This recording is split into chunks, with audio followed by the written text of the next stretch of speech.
welcome to my house. So my name tag on the front says Lord Malcom Offord, but on the other side someone's written Panda. You get it? Alex Salmond's famous line, remember?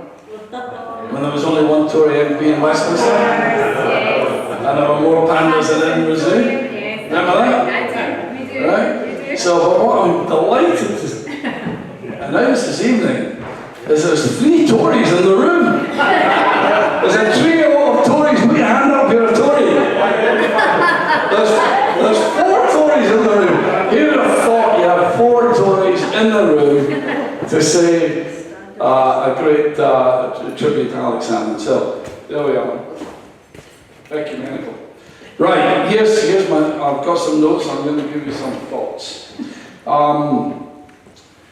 So I made up to House of Lords 2001, and Alex Salmond gave me a real bad time about that. You're dandy, you're lordy and lordy. And by the way, what is all this garble? What is this Lord Offord garble?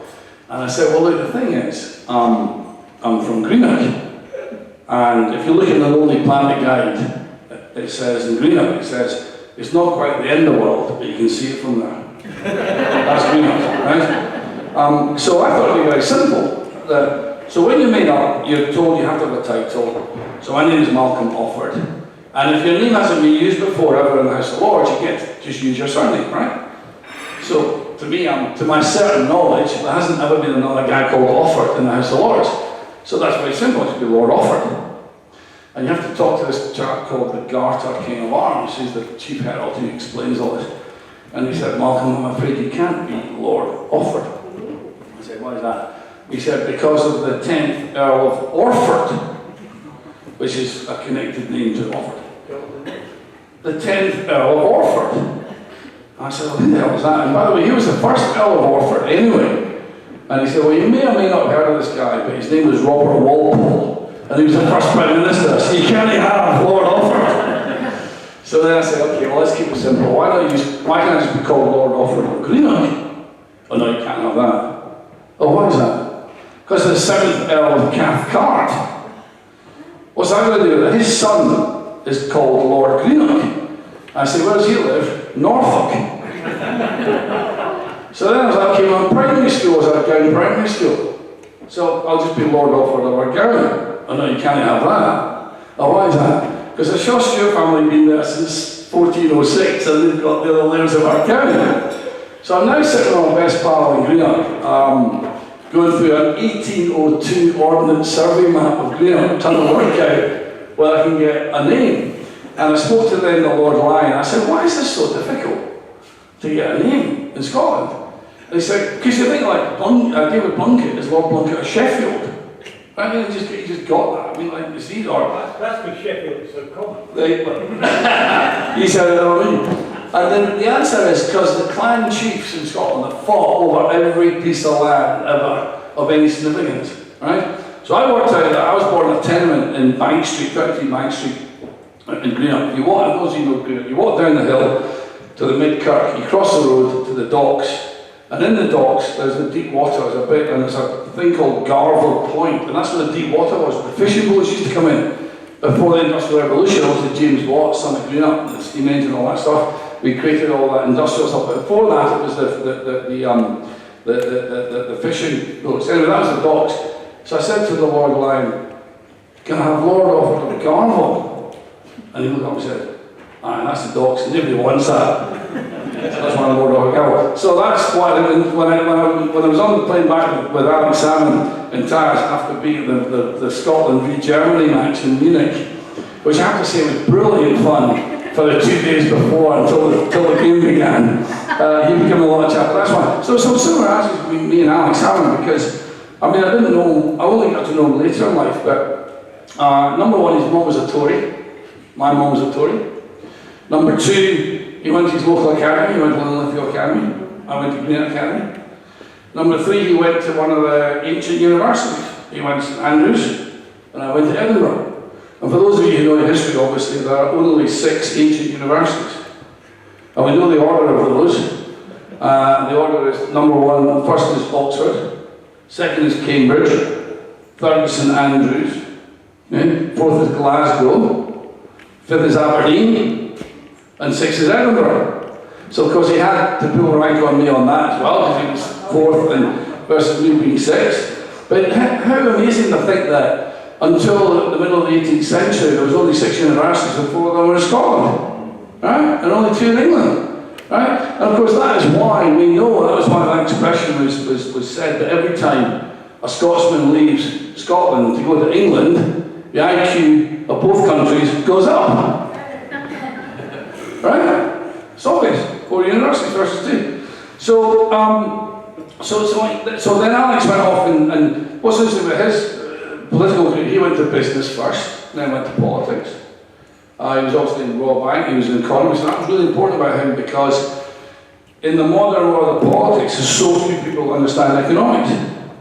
Now, of the current 400 members of Labour members of Parliament, not political point, of the 400 members of Westminster, on a self-certified basis, only 40 claim to have any business experience.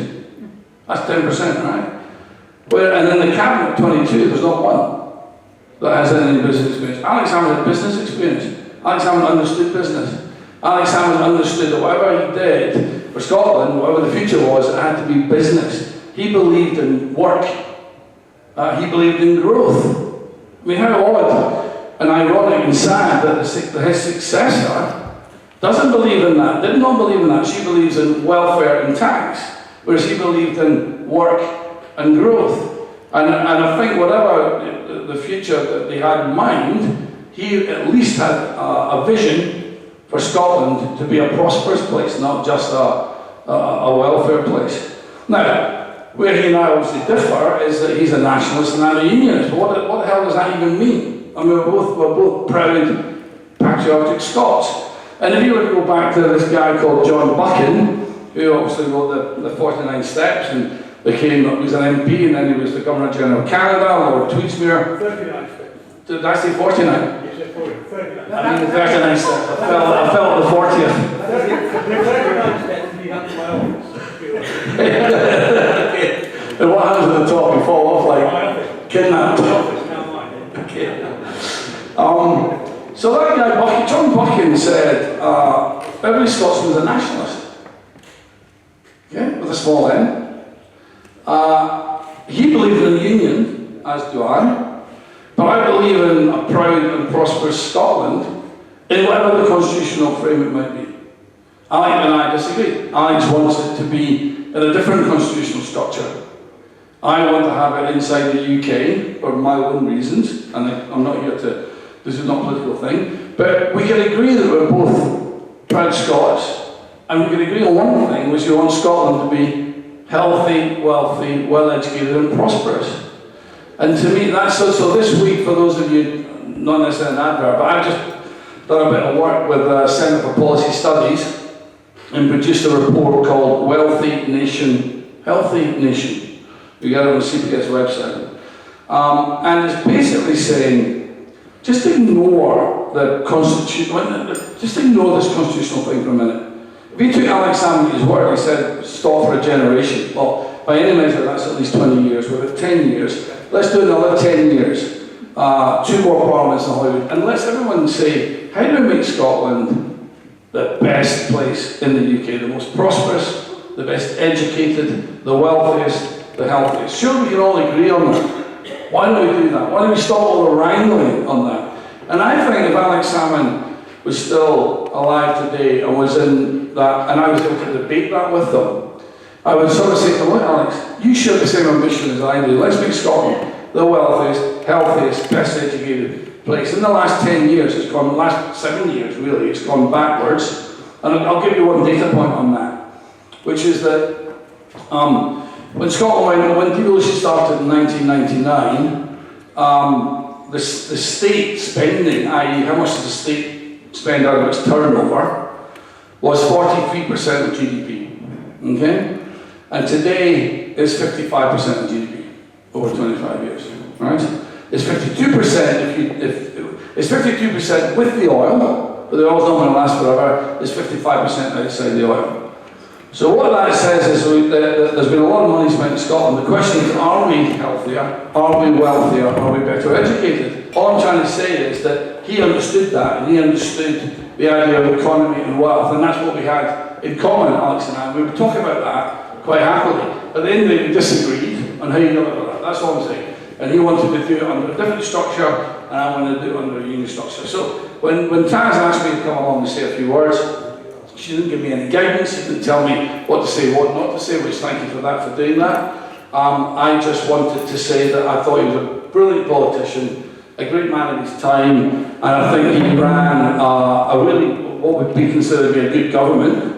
And I think that in a fair competition, we'd be able to have that debate. Alex and I would have had that debate, and then we would have put it to the people. We'd have done that in a fair and honest way, and we did it with a lot of fun. We did it with a good bottle of wine, and we were friends even though we were on different sides of the argument. So I think that's what I'm trying to say. I'm not, nothing more than that. I'm sorry if I've upset the gentleman there. I wasn't trying to make a political point. I was just trying to say that Alex understood the economy and understood that if Scotland were to go independent, it needed to be able to pay for its own bills and be prosperous, be well educated. And he believed in that, and I believe in that, even though we're on opposite sides of the coin.